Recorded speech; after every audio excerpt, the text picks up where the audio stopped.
नमस्कार। Janaki FM 106 megahertz Janaki समाचार में अपने के स्वागत है। इस रात से सुना जाऊ समाचार। एखनु का मुख्य समाचार।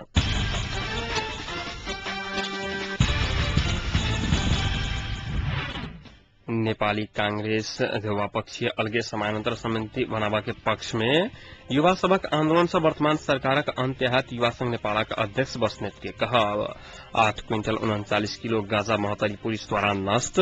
महतरी में दर्जनों ईटा उद्योग आ व्यापार सब अवैध रूप में संचालन। आज जनकपुर नगरपालिका के इंजीनियर वीरेन्द्र यादव सड़क निर्माण में व्यापक अनियमितता कहने महिला कल्याण संघ धनुषा का आरोप। नेकपा एमाले निकट युवा संघ नेपालका अध्यक्ष महेश बस्नेत युवा सब आन्दोलन से वर्तमान सरकारक अन्त्याहत पुतुएछ।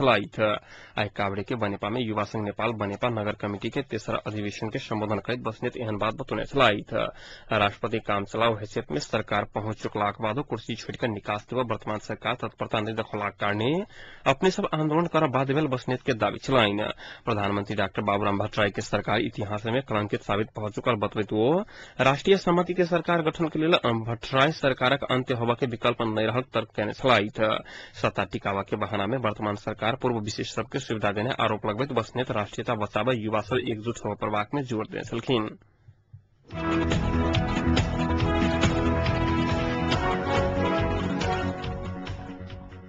विगत के सहमति के लतियाउल गेल कहत वरिष्ठ नेता शेरबहादुर देउवापक्षीय नेवी संघ अलगे समानान्तरण समिति बनावला आइछ। नेपाल विद्यार्थी संघ देउवापक्षक 28 कोटे आई संयुक्त पत्रकार सम्मेलन कक अलगे राष्ट्रीय महाधिवेशन करके घोषणा करी आइछ। नेवी संघ अध्यक्ष रंजीत कर्ण केन्द्रीय कार्यसमिति के सर्वसम्मत निर्णय कहत अधिकांश केन्द्रीय सदस्य के हस्ताक्षर बिना के निर्णय सार्वजनिक कक निरंकुशता तंत्र लादा खोज्ने ऋषिकेश अंजंग शाह आरोप लगाउने सहित पत्रकार सम्मेलन में अगहन महीना भीतर प्रतिनिधि सभा का नामावली केंद्रीय कार्यालय से प्रकाशित करा के आज राष्ट्रीय मेल मिलाप दिवस के अवसर पर पुष 16, 17, 18 गते वीरगंज में राष्ट्रीय महाधिवेशन करा के कार्यक्रम सार्वजनिक किया गया।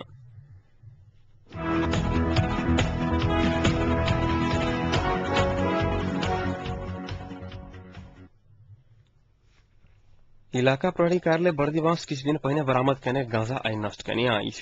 पुलिस एहि क्षेत्रक राजनीतिक दल संस्थाक प्रतिनिधि बुद्धिजीवी पत्रकार लगायतक उपस्थिति में 8 क्विंटल 39 किलोग्राम गांजा नष्ट करने छल। पुलिस साउन 5 गते महतरी के हाथीलेट 300 गांजा बरामद करने छल। मकवानपुरक लिबट से महतरी के लिए लबैत काल चेक जांचक क्रम में गांजा सहित वा दुख 19-15 नंबर के डब्बा गाड़ी समेत पुलिस नियंत्रण में लेने छल। संगे गांजा ओसार पोसार के निहार मकवानपुर डाँडा खर्क 5 के 30 पर हक दिलड़ा घलान चितवन अयोध्यापुरी 9 के 25 वर्षीय रविन्द्र मोक्तान धादिङ केवलपुर के 30 वर्षीय प्रहलाद कोइराला के पुलिस पकड़ाव का थप अनुसंधान के लिए अपन नियंत्रण में रखने छल।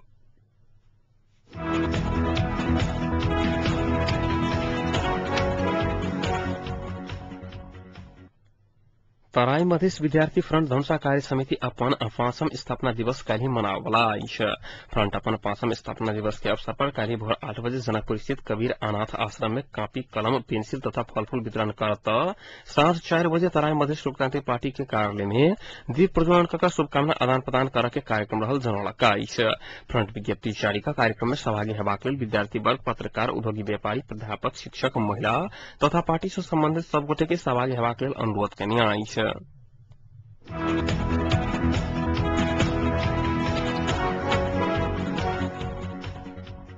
महतरीक लक्ष्मीनिया भरतपुर में चोरी डकैती तथा लूटपाट के घटना बढ़ला बाद स्थानीय युवा सब रात्रि गश्ती का पहरा दे रहा आइछ। लक्ष्मीनिया गाविस वार्ड नंबर 2 आ 3 में भरतपुर गाविस के 5 नंबर वार्ड के युवा सब समूह बनाकर रात 11 बजे से रात 3 बजे धर 10-11 गोटे के टीम बनाकर 7 टीम बनाकर रात्रि गश्ती पहरा दे रहा आइछ। प्रहरी चौकी कांति बजारक पुलिस सब गश्ती में साथ दहल स्थानीय दिनेश महतो जानकारी देने सहित महतरी में विगत किछु दिन से चोरी डकैती तथा लूटपाट के घटना में वृद्धि भेल आइछ।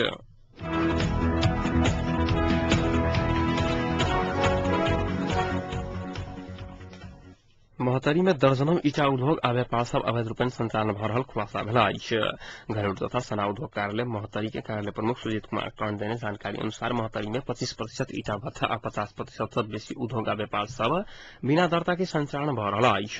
कार्यालय प्रमुख कर्ण बिना दर्ता के अवैध रूपेण संचालन भ रहल ईटा उद्योग सब में सुंदरपुर 1 के जयलाल यादव संचालक रहल चांद ईटा उद्योग प्रसाद देवाड़ 6, निगौल 1 के शनफुल शाह संचालक रहल भोला ईटा उद्योग गौशाला 5, निगौल 4 के संचालक FKS तथा हंस ईटा उद्योग धर्मपुर 5, गौशाला 5 के जीवस्था संचालन रहल शाह ईटा उद्योग, गौशाला 5 रामनगर के सुनील कुमार चौधरी संचालक रहल गंगादत्ता चौधरी ईटा उद्योग, इठरवा कटीखियाड़ी के ललन कुमार सिंह संचालन रहल सिंह ईटा उद्योग, ममरपुरा 9 के अजय कुमार यादव तथा मुकेश मंडल संचालक रहल चांद ईटा उद्योग महदैया तानपुर 5 सहितक रहल बताओल गेल। कार्यालय प्रमुख कर्ण अवैध रूप संचालन भ रहल ईटा उद्योग सबके बेर बेर दर्ता कराबक लेल चिट्ठी लिखलाक बादो एखन धरि ओ सब दर्ता नहीं करने बतौने छलाइत। कार्यालय प्रमुख कर्ण बिना दर्ता के संचालन भ रहल विभिन्न ईटा भट्ठा उद्योग व्यापार सब में निरीक्षण अभियान कड़ाई के साथ संचालन भेल जानकारी दैत जे उद्योग बिना दर्ता के संचालन भ रहल ओकरा ऊपर कानूनी कार्रवाई के लेल सिफारिश कयल जा जानकारी देने छलखिन।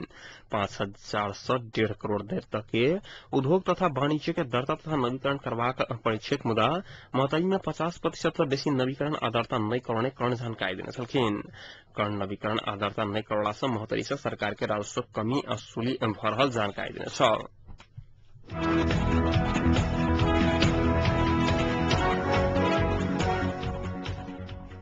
सामाजिक आर्थिक तथा सांस्कृतिक रूपांतरण के लिए काज करैत आयल अम्भोर नामक संस्था वर्ष 2068 के एसएलसी में उत्तीर्ण मुसर समुदाय के 3टा छात्र के आई सम्मानित कयलक अछि। जनकपुर में एकटा कार्यक्रम के बीच संस्था महतरी जिलाक भंगा गाविस के छात्र अजय सदा, धमोरा गाविस के छात्र सुरेंद्र सदा, लक्ष्मीनिया भरतपुर के सरोज सदा के सम्मान कयलक अछि। दोसर श्रेणी में उत्तीर्ण एहि तीनू छात्र के नेपाल पत्रकार महासंघ धनुषाक सभापति राम आशीष यादव प्रमाण पत्र हस्तांतरण करके सम्मानित कयने छलखिन। संस्था द्वारा देल गेल जानकारी अनुसार शिक्षा में न्यून पहुंच रहल मुसर समुदाय के 7टा छात्र सर्लाही जिला से एसएलसी परीक्षा में सहभागी भेल, जाहि में से एकौटा छात्र उत्तीर्ण होबा नहीं सकल। तहिना महतरी जिला से 7टा सहभागी छात्र में से केवल 4 गोटे उत्तीर्ण भ गेल। संस्था के अध्यक्ष राजकुमार महतो की अध्यक्षता में संपन्न कार्यक्रम में वरिष्ठ नेपाल पत्रकार महासंघ धनुषा के अध्यक्ष यादव एहि तीनू छात्र के उच्च शिक्षा अध्ययन के लिए नामांकन करवा में हर संभव सहयोग करे के प्रतिबद्धता व्यक्त कयने छलाइत। धनुषा जिला में मुसर समुदाय के करीब 23,000 जनसंख्या रहल भोर संस्था जनौलक अछि।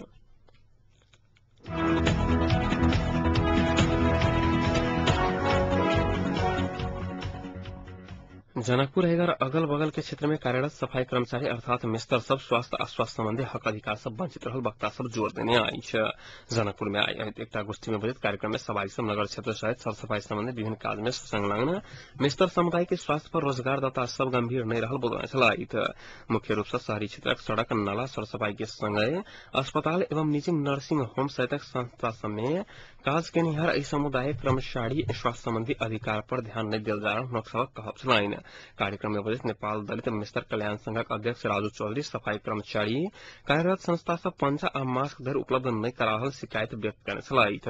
कार्यक्रम में डॉक्टर विजय कुमार सिंह, नेपाल पत्रकार महासंघ धनुषा के अध्यक्ष राम आशीष यादव, समाजसेवी अमरचंद्र अनिल, प्राध्यापक विजय दत्त सहित व्यक्ति सब अपन अपन धारणा रखने छलखिन।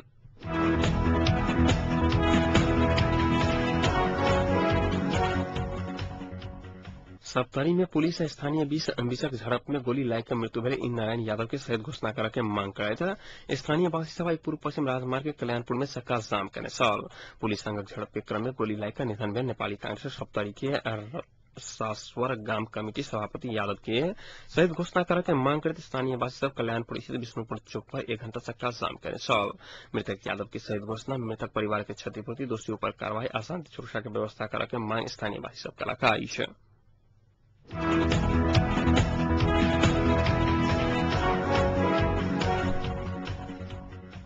नेकपा माओवादी के अध्यक्ष मोहन वैद्य संविधान निर्माण प्रक्रिया में दल सब बीच राष्ट्रीय सहमति नहीं बन सकल तो हुनकर पार्टी फिर से हथियार उठाकर सशक्त विद्रोह करते चेतावनी देना अछि। राजधानी के संचार माध्यम के अंतर्वार्ता दैत व्यक्त करने जे दल सब बीच सहमति आ संविधान नहीं बनल तो हथियार उठावे के विकल्प नहीं रह जतैक। विगत जका सरकार के हथियार छीन कर जनयुद्ध करे के उद्घोष करैत हथियार लाइब कर जनयुद्ध करे के आशंका में कोनो सत्यता नहीं रहल बात बतौने छलाइत। तीनू पैघ दल मधेसी मोर्चा बीचक 5 सूत्रीय सहमति के औचित्य समाप्त भ चुकल दावा करैत वो आप सेहो 5 सूत्रीय सहमति अनुसार सरकारक नेतृत्व करके नेपाली कांग्रेसक धारणा अनुचित छै हुनक टिप्पणी छलाइन।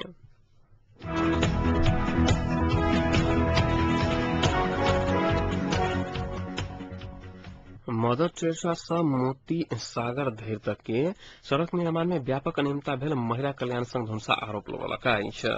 ठेकेदार राजकुमार शाह, इंजीनियर वीरेंद्र यादव सड़क निर्माण के नैक सड़क निर्माण नहीं क सीमेंट बाउल अपन घर में लगल संघक उपाध्यक्ष सुमित्रा देवी जानकारी देने छली। सड़क निर्माण में व्यापक अनियमितता भरल अपनी सब नगर पालिका में बेर बेर जानकारी करला बादो कोनो सुनवाई नहीं भेल संघक उपाध्यक्ष यादव के उपराग छलनि।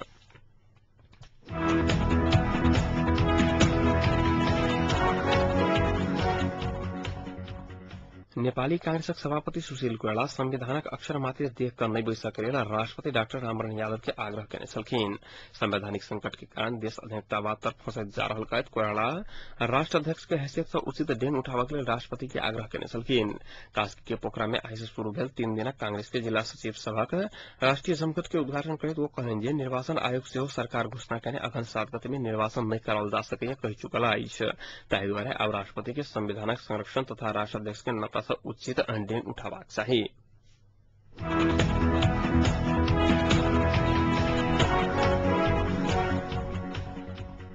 करीब 250 वर्ष शोषण उत्पीड़न में रहल मधेसी जनता अपन अपन सम्मान अधिकार स्थापित करवा लेल दोसर जन आंदोलन के बाद स्वस्फूर्त रूप में एकजुट भऽ मधेश विद्रोह कयलक। मुदा ओहि मधेश के विद्रोह के बादो नेपालक मधेसी जनता के अधिकार नहीं भेटलक, जकर फलस्वरूप नेपाल में पहली संविधान सभा के चुनाव के घोषणा के बाद दोसर मधेश जन आंदोलन भेलैक। मधेश विद्रोह के क्रम में करीब 52टा मधेसी सपूत अपन अपन जनक आहुति सेहो देबऽ पड़ल, मुदा मधेशक जनता एखन धरि अधिकार प्राप्ति के अनुभूति नहीं कर सकल, जकर मुख्य कारण मानल जाइत अछि संविधान सभा के निर्वाचन में मधेशक नेता के न्यून उपस्थिति। प्रस्तुत अछि एहि विषय पर सहकर्मी धैर्यकांत दत्त द्वारा तैयार कयल गेल ई रिपोर्ट। यदि संविधान सभा में मधेशक प्रतिनिधित्व केनिहार मधेसी नेता के उपस्थिति सम्मानजनक रहते त संभवतः आजुक मधेशक परिस्थिति किछु और रहे। एहि सत्य के नकारल नहीं जा सकैत अछि। मोटा मोटी कही त मधेसी सब संविधान सभा में कुल 39 लाख वोट खसलन। मधेशवादी दल सब के जम्मा 11 लाख वोट मात्र भेटल, बाकी 28 लाख वोट कांग्रेस, एमाले आ माओवादी के भेटलक। मधेसी सब अपन 28 लाख वोटक हिसाब कहियो नहीं मांगैत छथि। मधेशक लेल खाली मधेशवादी दल सब के जवाबदेह मानल जाइत छैक। मधेसी सबक एकटा कहब रहलैक जे मधेशवादी दल सब एक हुए, ई जरूरी सेहो छैक। एहि कटु सत्य के स्वीकार करैत तराई मधेश लोकतांत्रिक पार्टी मधेशवादी दल सब बीच एकताक प्रस्ताव सेहो लाबि चुकल अछि। आखिर तराई मधेश लोकतांत्रिक पार्टी के एकताक ई प्रस्ताव लाबक आवश्यकता किया जरूरी बुझलैक, बतबैत तराई मधेश लोकतांत्रिक पार्टी केंद्रीय उपाध्यक्ष विखेश चंद्रलाल। मधेश बाद एकटा अभियान छै, मधेश के एजेंडा के स्थापित करऽ के लेल बेसी से बेसी जनता के समर्थन अहाँ केना प्राप्त। बेसी से बेसी जनता के समर्थन साफ साफ अखन देखब कि जनता चाहे छै कि सब मधेशवादी दल सब एकजुट का। मधेशवादी दल सब सत्ता में जेबा लेल पार्टी के विभाजित कर रहल अछि से चौतरफी आरोप के सामना सेहो कर रहल अछि। कतौ नहीं कतौ देखल जाय त अपन मूल पार्टी से विभाजित भेल मधेशवादी दल के सरकार में स्थान सेहो भेटल छै। एहि परिस्थिति में तमल्लोपा द्वारा लाओल गेल ई एकताक प्रस्ताव पर आन मधेशवादी दल के सोच की अछि, बतबैत सद्भावना पार्टी सह अध्यक्ष लक्ष्मण लाल कर्ण। जनता के एकता चाहे छै, जनता त समग्र मधेसी एक जगह होय सेहो चाहे छै, संपूर्ण मधेसी पार्टी एक समान होय सेहो चाहे छै। लेकिन एकरा लेल जे प्रस्ताव लायल छै हम सब त लास्ट समय में थाकि गेलौं। सबके प्रवृत्ति देखकर 2 महीना 1 महीना में पार्टी बनल रहे, लेकिन मधेश के प्रति जे रहे सहानुभूति नहीं देखकर केना हम सीट अधिक से अधिक प्राप्त करी तही में लागल रहे। अब अखन एकर कोनो विशेष तरह जे प्रपोजल लबै छै ओकरा ओकर विशेष तरह से कोनो आधार की होबक चाही, केना एकता होबक चाही, की बात ई सब चीज त आगू लैला के बादे कोनो बात। वर्षों से शोषण में पड़ल मधेसी जनता के अधिकार संपन्न एवं समान अधिकार दियाबऽ लेल मधेशवादी दल के एकजुट होबक विकल्प नहीं अछि। एहि सत्य के महसूस करैत तमल्लोपा मधेशवादी दल बीच एकीकरणक प्रस्ताव लने अछि, मुदा एहि प्रस्ताव के कार्यान्वयन चुनौतीपूर्ण अछि। तमल्लोपाक उपाध्यक्ष लालक कहब छनि हरेक पार्टी में अहाँ के एहन आदमी सब छै कि जखने अहाँ मधेशवादी दल सब के एकजुटता के बात करबै तो ओकरा समस्या पैदा भ जाय छै। ओकरा होय छै कि जे सब पार्टी जे एकजुट भ जेतै तो हमर पोजीशन की रहत। तो बहुत आदमी में ई समस्या छै कि जे पार्टी एकजुट जे भ गेल हम जे पद पर छी से पद पर हम केना रहब। तो उ की करे छै अहाँ के कि हरेक पार्टी के भीतर में से विवाद ठाड़ कर झगड़ा फसाद लगेलक, ओकरा उकसलक, तोड़ फोड़ करे के प्रयास केलक। संविधान सभा के अवसान के बाद देश में फिर से एक बेर दोसर संविधान सभा निर्वाचनक घोषणा भ चुकल अछि। विगत के संविधान सभा निर्वाचन में सेहो मधेशवादी दल सम्मिलित संयुक्त लोकतांत्रिक मधेसी मोर्चा संयुक्त रूप से उम्मीदवारी देवक घोषणा केने रहे, मुदा एहि घोषणा के कार्यान्वयन नहीं भ सकल, जकर परिणाम आई संपूर्ण मधेसी जनता आगा अछि। मधेसी जनता जे सब दिन खस शासक द्वारा शोषण के शिकार बनल, राष्ट्रक आर्थिक संरचना से लक कृषि सहितक संपूर्ण क्षेत्र में हरेक क्षण पैघ भूमिका निर्वाह केनिहार मधेसी जनता के अधिकार संपन्न एवं मधेश आंदोलनक शहीद सबक सपना पूरा करबा लेल अखन जारी ई टूटफूटक राजनीति एवं व्यक्तिगत स्वार्थ के बिसरि के मधेशवादी दल सबके एकजुट होबक दोसर कोनो विकल्प नहीं छै। धैर्यकांत दत्त, जानकी FM, जनकपुर।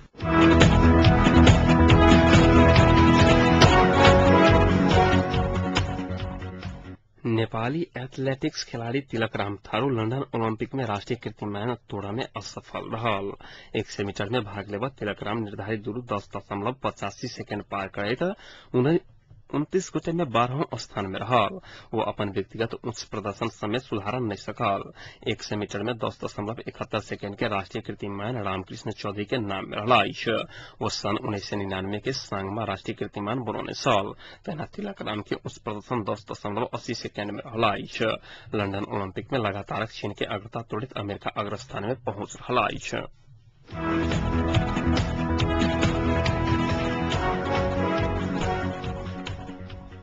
अब तापक्रम कंचनपुरक तापक्रम 32 डिग्री सेल्सियस रहल।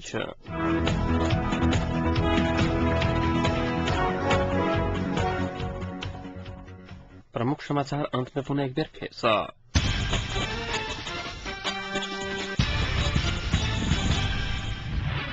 नेपाली कांग्रेस द्विपक्षीय अलगे समानांतर समिति बनावा के पक्ष में युवा सबक आंदोलन से वर्तमान सरकारक अंत्य हैत युवा संघ नेपालक अध्यक्ष बस्नेत के कहब।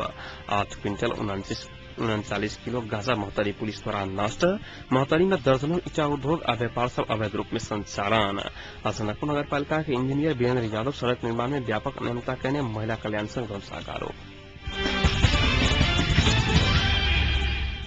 अहिक संग एखनुका जानकी समाचार एतै संपन्न होइत। समाचार कक्षक संपूर्ण सहकर्मी के संग हम राजन आज्ञा चाहब। समाचारक दोसर बुलेटिन के संग काल भोर उपस्थित रहबेटा करब। ताधरि लेल सुनते जानकी FM 106 मेगाहर्ट्ज। नमस्कार।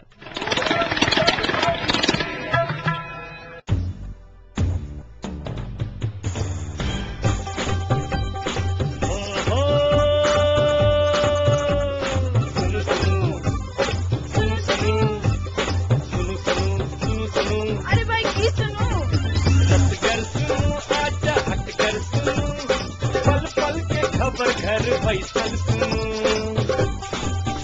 जानकी FM चढ़कर अही सबके मन माटी कपन बात ऐसा सुनो। जानकी FM चढ़कर अही सबके मन माटी कपन बात ऐसा सुनो। सुनो सुनो गर्व जानकी FM 106 मेगाहर्ट्ज।